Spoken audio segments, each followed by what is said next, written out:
Hello, this is Joseph with Allied Air.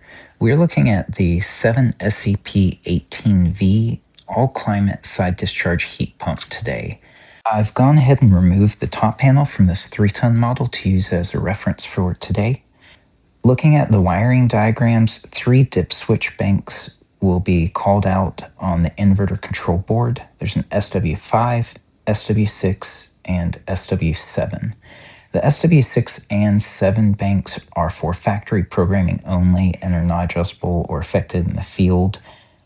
The SW5 is the only dip switch bank to focus on that's on the inverter control board. Each wiring diagram for the units shows a dip switch setting for specifically switches 1, 2, and 3. These denote the unit tonnage size.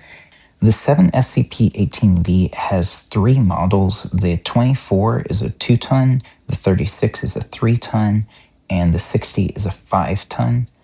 Our 5-ton model is the only model that is a variable capacity and can be field programmed down to a 4-ton.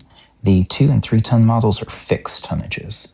In the 5-ton model, if we look, dip switch number 1, 2, and 3 are all in the on position from the factory to make it the 60 model or 5-ton. If we leave switches 2 and 3 in the on position and flip number 1 to the off, we will then make the unit a 4-ton.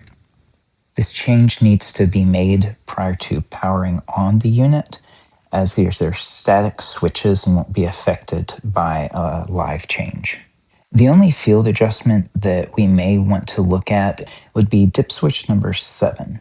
Number 7 is set to the off position for O installations from the factory for the cooling operation.